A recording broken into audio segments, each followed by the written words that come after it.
Welcome to Tirunelveli சமையல். இன்றைக்கி திருநெல்வேலி சமையலில் நம்ம இன்றைக்கி போண்டா மாவு பார்த்துக்கும். சக்தி போண்டா மாவு தான் நான் எப்போவுமே யூஸ் பண்ணுவேன்.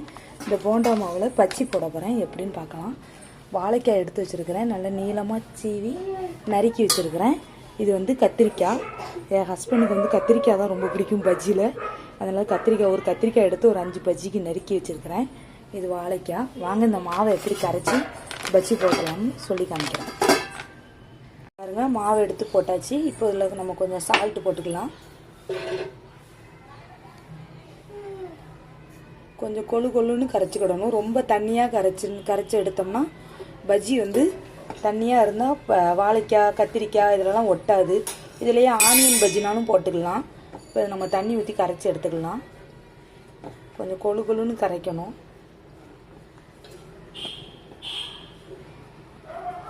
தண்ணி ஊற்றி மிக்ஸ் பண்ணுங்கள். ரொம்ப தண்ணி ஊற்றிட்டிங்கன்னா ஃபஸ்ட்டே தண்ணியாக ஆயிரும். கொஞ்சம் கொஞ்சமாக தண்ணி ஊற்றிக்கலாம்.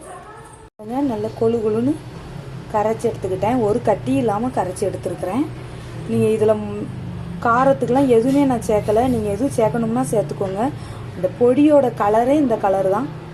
அந்த பொடியை பாருங்கள். அந்த சக்தி பஜ்ஜி போண்டாவோட பொடி கலரே இதுதான். எப்போவுமே நான் சக்தி தான் யூஸ் பண்ணுவேன். நீங்கள் வேறு எதுவும் யூஸ் பண்ணுறதா இருந்தாலும் இது கூட போட்டுக்கலாம். உப்பு செக் பண்ணி பார்த்துக்கோங்க. இப்படி கொழுன்னு இருந்துச்சுன்னா நம்ம இப்போ போட்டு எடுக்கிறதுக்கு அழகாக இருக்கும். போட்டு சொல்லி காமிக்கிறேன்.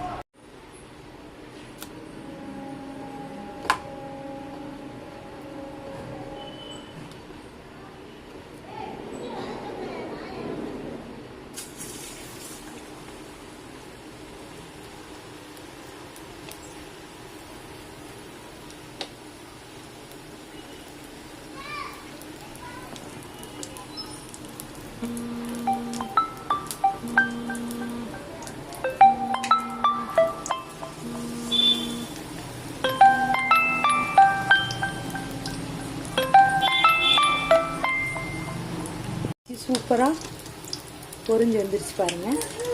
நல்ல புஸ்ஸுன்னு வந்துருச்சு பாருங்கள் பஜ்ஜி. கொஞ்சம் மாவெல்லாம் நல்லா எடுத்துட்டு போடணும். என் பையன் இப்படி தான் என் கால்கிட்டேயே நிற்பான். அவனை வச்சுக்கிட்டே தான் நான் எல்லாமே ரெடி பண்ணேன். பாருங்கள் பஜ்ஜி சூப்பராக புஸ்ஸுன்னு இருக்குது பாருங்கள் பஜ்ஜி.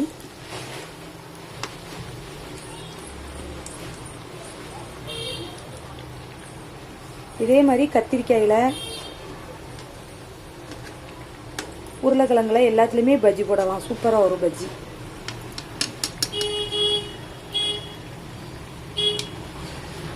எங்கள் வீட்டு கிச்சன் வந்து சின்ன கிச்சன் தான். பாருங்கள், பால் எடுத்து வச்சுருக்கிறேன் டீ போடுறதுக்கு. இதான் எங்கள் வீட்டு கிச்சன். சின்ன ரேக்கு தான் வச்சுருக்குறோம். சின்ன கிச்சன் தான். பஜ்ஜி நல்லா வெந்துருச்சு பாருங்க.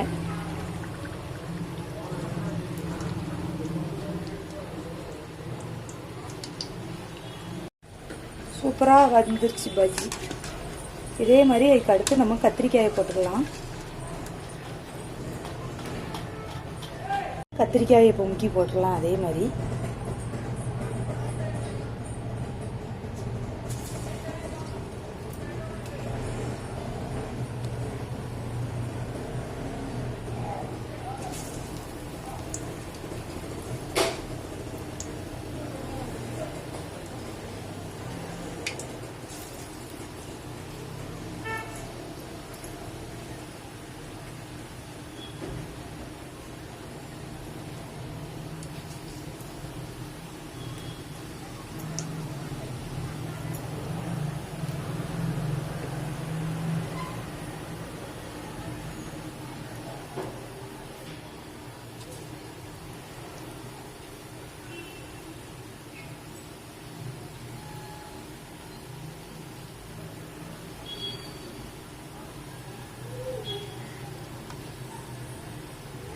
கத்திரிக்காய் ஆனியன் எல்லாமே புஸ்ஸுன்னு வரும் இந்த சக்தி போண்டா மாவுக்கு. தனி கடலை மாவு தான் எங்கள் அம்மாலாம் போடுவாங்க சின்ன பிள்ளைங்களே. ஆனால் நம்மளாம் இப்போ ஒரே போண்டா மாவு வகை தான் போட்டு பழகிடுச்சு. இங்கே பாருங்கள், எல்லாமே புஸ்ஸுன்னு இருக்கு பாருங்கள்.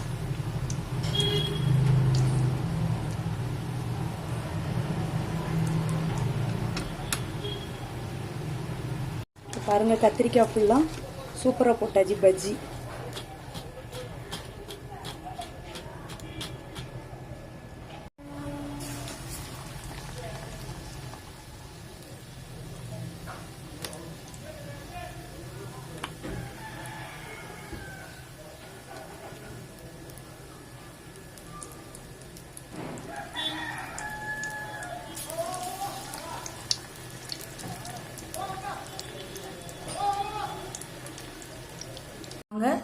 சூடாக இஞ்சி டீ ரெடி ஆயிடுச்சு.